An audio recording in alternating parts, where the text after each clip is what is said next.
Hey guys, and welcome back to COD Warzone, and today we'll be taking a look at the top loadouts that you can use after the balance changes in Season 2. Now these are going to be the top 5 main loadouts, then I'm going to show you a quick ghost loadout which I'd recommend to use. But yeah, without further ado, let's just get straight into it. Okay, so at number 1 I'm going to be telling you that basically the joint first loadouts, which is going to be the AMAX and the Cold War MP5 or the MAC-10, whichever you prefer. So the AMAX is just a solid AR. It's basically been the meta since I can't remember. It's been the meta for months on end, and they don't nerf it. It's got basically the fastest time to kill of all the ARs, which you can use at long range. And as long as you got the recoil control under your belt, it's amazing. The MAC-10, once the muzzles have been reversed, which they will be in a few days' time, that will be back at the top spot with the Cold War MP5, which actually has a faster time to kill. But the hip fire is better on the MAC-10 and the range is a bit better on the MAC-10, so it's all about your preference. But both of those are sick, so give them a go, and whichever one you like you can use. The builds on screen are going to be here for a few seconds, just for the AMAX and the MAC-10 and the Cold War MP5.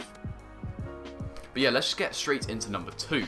Okay, so at number 2, it is going to be something you might not expect being joint first, which is the Kar98 and the fara or the Ram 7.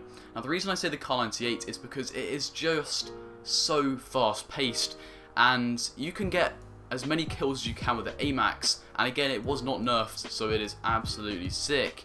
Likewise with the fara, has the fastest time to kill of all of the ARs except for the AS-FAL basically, faster than the MAC-10, and so without the sights, the iron sights, this is great for close to maybe medium ranges, and your Kar98 can do medium to long. So this is a great setup. You're going to slap, and once you get better at sniping, you're going to slap even harder. So give this a go. If you don't like the fara, you can obviously go to the Ram 7, but it's whatever is your preference. So without further ado, let's just go into number 3. So sticking on the theme of sniping, we're going to have a look at another Cold War sniper, which is the LW3 Tundra. Now the Tundra isn't as fast paced, it's more like an HDR of Cold War, and if you use the build on screen, then you will slap just a little bit less hard, but it feels like you're slapping as hard because it is a very powerful sniper. And if you don't like it, you can use a Pellington, you can use the HDR, the AX50, you know, you have a big range, but for now I'd recommend using the Tundra, simply because, again, once the nerfs have been reversed, which they have promised to do, this is going to be a bit of a slapper in my opinion, and I do love using it. It's very fun, and so is the Pellington. So use the builds on screen, then pair it with a fara or pair it with the Ram 7, and you'll be good.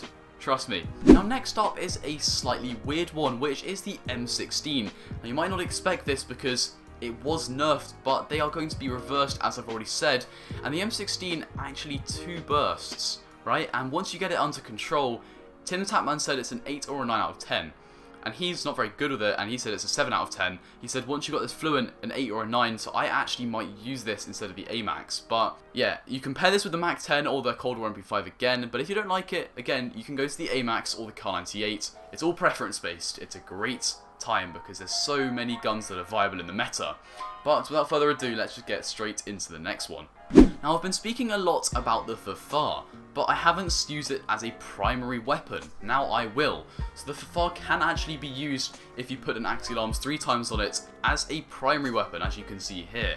Now that does actually slap, and its time to kill being faster than MAC-10 means you will absolutely beam. This is not for everyone, however, because of the high recoil and because of the fast TTK, you are going to lose and sacrifice some of that longer range that you might get with the AMAX or the Grau, for instance. But nevertheless, it has been used as a primary weapon, and so you could give this a go. And again, pair this with even a shotgun now, or the MAC-10, or the Cold War MP5. But again, this is your choice, and builds will be on screen. Okay, so last of all, it's basically just a ghost class. I always leave these to the end because they're quite useful to just know about. And for this season, I'd recommend having an AMAX, Grau, or Kar98 as either fully loaded or just a ghost class, and you're going to pair this for now with a Shredder P, but come March 10th, I'm going to suggest that you're going to be using the Psychov pistol, which is rumoured to come, and it's going to be an automatic pistol, which might be pretty broken, so just watch out for that, but I will be making a video on it when it gets released. But yeah, so those are basically the main classes that I would recommend. If you're going to be using any of these classes, make sure you tell me down in the comments below, and leave a like if you use any of them. Make sure you subscribe as well, so you don't miss any of my latest videos. if you've enjoyed this, so you don't miss any of the newest videos if you've enjoyed this one. But without further ado, that's all from me, and I will see you in the next one. Goodbye.